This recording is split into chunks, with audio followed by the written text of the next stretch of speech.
Você está aí tentando entender mais sobre esses processos, essas transformações físicas? Calma, fica aqui agora para entender de vez o processo de ebulição com suquito.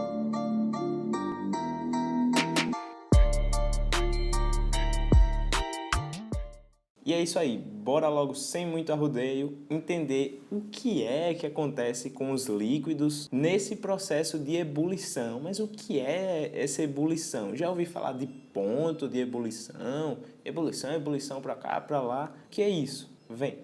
Não deve ser muita novidade para vocês aquele gráficozinho. Que gráfico é esse? Aquele, de temperatura por quantidade de energia, por calor que uma substância recebe, que mostra justamente as transformações físicas que ocorrem na matéria. O ponto de ebulição representa para substâncias puras uma certa temperaturazinha em que o líquido está se transformando em vapor. Então é isso, a gente lembra daquele gráficozinho, que é aqui todo mundo sólido, depois está coexistindo sólido e líquido, depois está todo mundo líquido aumentando a temperatura, e aí sim, chega um momento em que aquele líquidozinho começa a ser transformado em vapor, ou vapor ou gás, podemos botar assim, E esse é justamente o processo de ebulição. É quando o líquido está se transformando em um gás. E, para substâncias puras, ele ocorre em uma temperatura específica, que é chamada temperatura de ebulição. E é isso aí. Para substâncias puras, a temperatura é uma só, ela é bem específica. Então, bora lá. Eu já entendi que processo é esse de ebulição, mas eu não estou entendendo umas questões, ficam me perguntando se a água ferve mais facilmente aqui, numa cidade ao nível do mar, ou lá em cima da Cordilheira dos Andes. O que é que tem a ver essa questão de altitude, essa questão de pressão com a ebulição? Peraí, você falou ebulição, a água ferver, e é isso mesmo, veja, quando a água está fervendo, ela está saindo daquela fase de líquido e indo para a fase de gás, para a fase de vapor. Então, veja que já tem essa relação aí para a gente pegar. Mas bora tentar dar um zoom nessas moléculas de água que está fervendo para ver se a gente descobre uma certa relação. Imagine que eu coloquei minha água aqui no fogo, está esquentando, esquentando, esquentando. E aí veja que começa a borbulhar, borbulhar, e ali as moléculazinhas de água já estão todas agitadas. Aê, para lá e para cá, para lá e para cá, para lá e para cá. Essas moléculas ficam tão agitadas, tão agitadas, tão agitadas, que lá dentro, você sabe que elas ficam as bolinhas, ela cria uma certa pressão. Então, ela tem uma certa pressão, ela exerce uma certa pressão e ela fica querendo lá se bater para um lado e para o outro.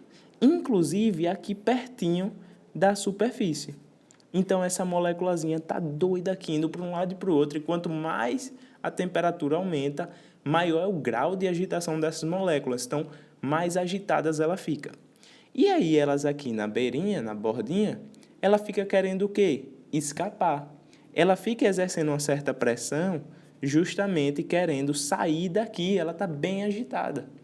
Só que o que é que acontece? Essa moléculazinha aqui só vai conseguir escapar, no caso da fase de líquida para a fase de vapor, se essa pressão dela daqui for maior que a pressão que está impedindo que ela saia, que nesse caso aqui é a pressão atmosférica.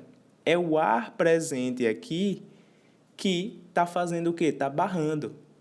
Esse ar exerce uma pressão tão grande que ele fala, ei, peraí, você não vai conseguir passar por aqui não, você tem que ter uma pressão muito grande, você tem que exercer uma pressão muito grande para conseguir passar para cá. E essa pressão grande, suficiente para fazer que uma moléculazinha de água daqui saia na forma de vapor, é uma pressão específica que só será atingida quando o líquido chegar no ponto de ebulição. E é assim que acontece. A pressão sim influencia na questão da ebulição. Agora eu entendi porque as questões ficam relacionando aquela questão da altitude com a água ferver mais facilmente ou não. E é isso mesmo, olha o mapinha aqui, ó. Bora colocar uma cidadezinha aqui ao nível do mar, ó. Beleza. Coloquei Aracaju aqui no nível do mar, nossa cidade aqui, e vou colocar uma cidade X, que eu não sei que cidade é essa, mas uma cidade lá na Cordilheira dos Andes, lá em cima. Veja que aqui, na nossa cidade, tem uma coluna de ar extremamente grande em cima da gente.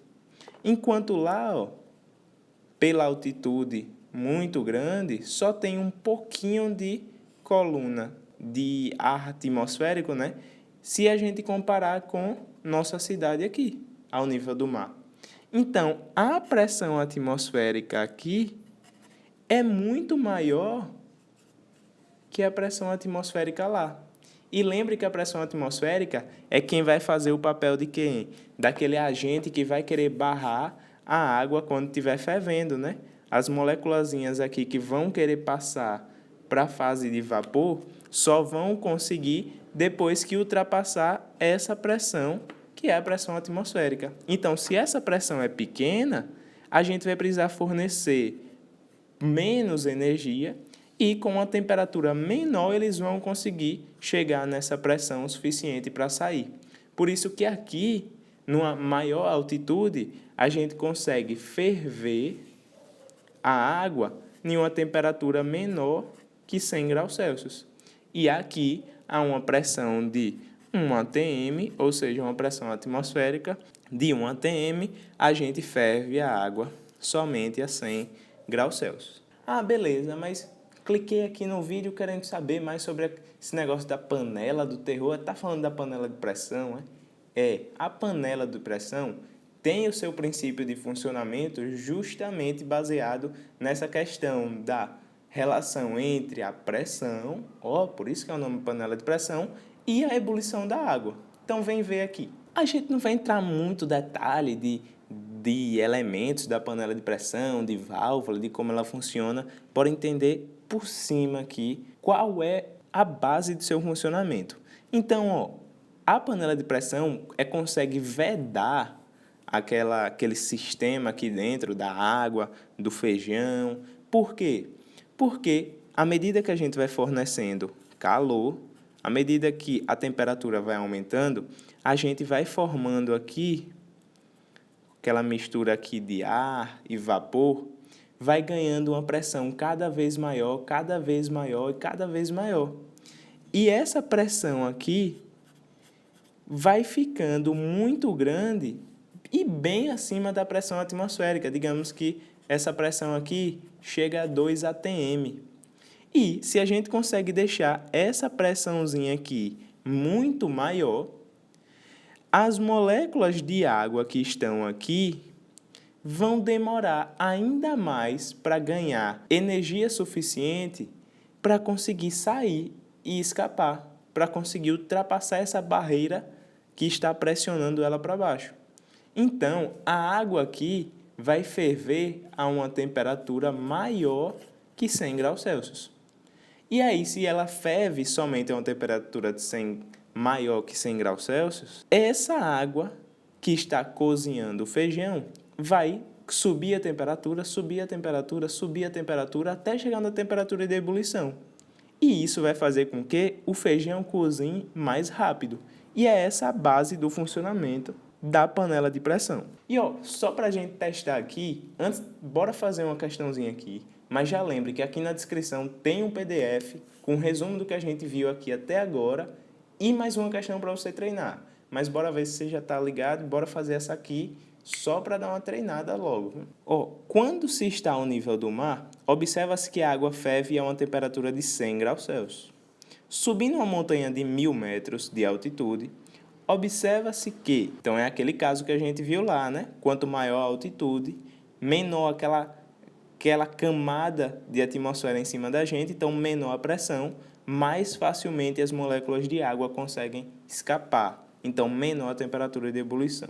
Então, lá em cima, subindo a montanha de 1.000 metros de altitude, a água ferve numa temperatura maior, pois seu calor específico aumenta? Não, nada a ver, né? A água ferve numa temperatura maior? Também não, a gente já viu, pois a pressão atmosférica é maior. Que nada, a pressão atmosférica lá é menor.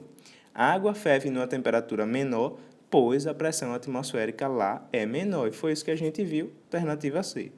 A água ferve na mesma temperatura de 100 graus Celsius, independente da pressão atmosférica? Depende, isso daqui está errado. E a água não consegue ferver nessa altitude? É mentira, né? Então é isso aí, alternativa C. Se você gostou desse vídeo, já deixa o like aí, lembra de se inscrever no canal e ativar o sininho para receber as notificações. Lembra daquele PDF? Não esqueça não, viu? Tá aqui na descrição e não deixe de compartilhar não esse vídeo com seus amigos, manda aí para quem está tendo prova e não deixa vacilar não.